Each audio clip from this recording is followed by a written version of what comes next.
I found out from a phone call. Callie was 2.5 years old. Why would you ever expect a child to have cancer?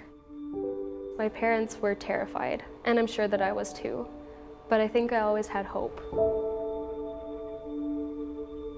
I've been networking with so many cancer families, and our story is another story among too many stories. As a desperate father, I wanted to do something. You feel so helpless.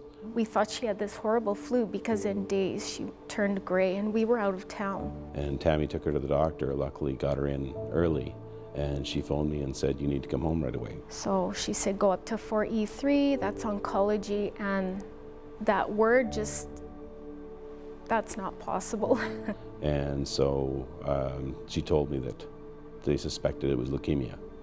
I still hear that shrill sound of her screaming for us, and you stand there, you're helpless, you can't do anything. When your child has cancer, because there's only so much you can do. So she had 3 years of chemo every day. And at the tail end of her treatment, she had had another round, and her hair started chunking out. And we realized, oh my goodness, like, this is not over. This is going to be a really hard go. And Gord decided, you know what, I'm going to start this head shave. I always tell the story about sitting at the kitchen table with her, and I looked at her and smiled, and she started to cry. And she said, don't look at me, don't laugh at me. I'm not pretty. It still bothers me 17 years later, eh? The notion occurred to me of you know, the idea of a head shave. So of course I discussed it with Tammy and approached Canada Post, and that's where the first hair massacre took place, at the postal plant in the West End of Edmonton.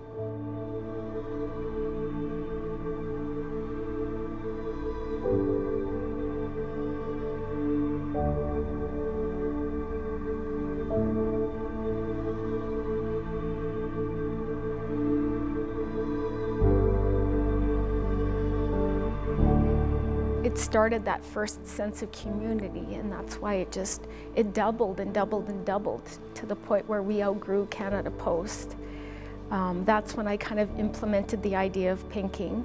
I pink my hair for kids with cancer. I pink because Terry Fox. I pink because I want to help support the cause. I pink because I believe in a world without pediatric cancer. I pink because the Children's Wish Foundation has decided to proudly benefit the Terry Fox Foundation. I pink my hair because my cousin has cancer.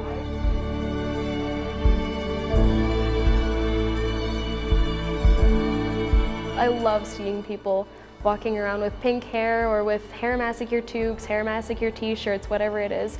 It's amazing. Even teenagers, and you see that bright pink hair on them, you know why their hair is pink, and that just warms my heart. It really does. It's a ripple effect.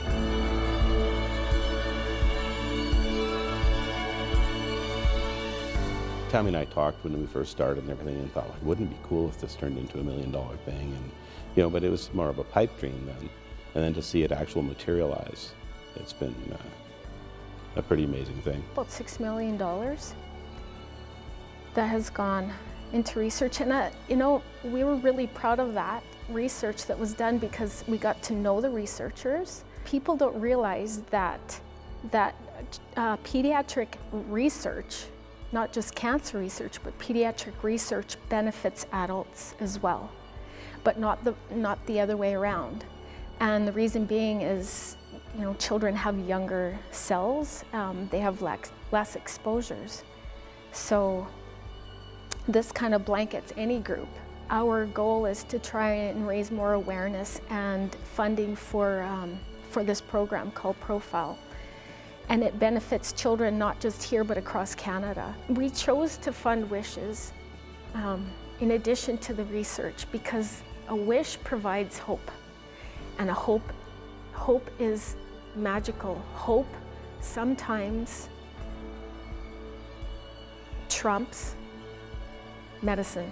It means that we can continue granting wishes to kids with life-threatening illnesses, specifically cancer, but it also means that our kids who are going through cancer, who are losing their hair, they feel like they're there's other people that are supporting them outside their network. It's really amazing to see how big this story has gotten, how big the event has gotten, and the support group around it, and it makes me so happy to see how big it gets, but then also how the community, the inner community, stays together. I firmly believe that hope can save lives.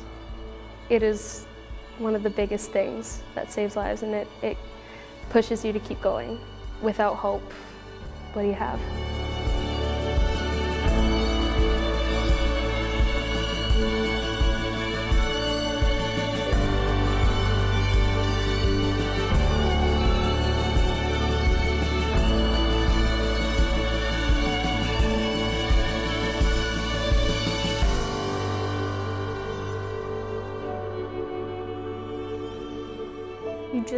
You gotta love these children. You know, they never asked for this disease, and they're so brave. And every time there's a loss, I find that I'm able to have the courage and the juice to run another event. It fuels me. I firmly believe that my mom should be a saint. She made it as big as it is today. She put everything that she has into this, and you know, if she wasn't my mom, I would still look at her and I would say that she's an incredible person. She's so strong and so devoted, and just that inner core, that good inner core that you know, every person has. I think hers is very, very strong, because she would put anything on the line to help people.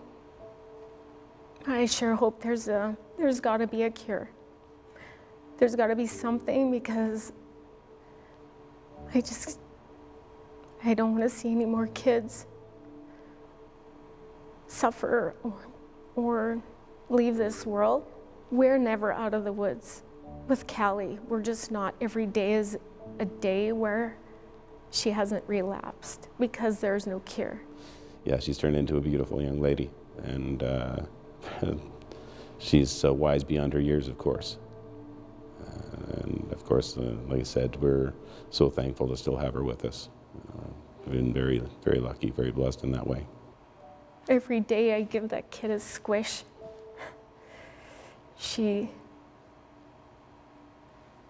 We've been blessed, and we never forget that. A lot of people, you know, they tell me that they feel sorry for me because I had to go through what I went through, but I don't feel sorry for myself, because I'm here today. I was one of the lucky ones, and I would really like to see a lot more kids have the same fighting chance as I was given.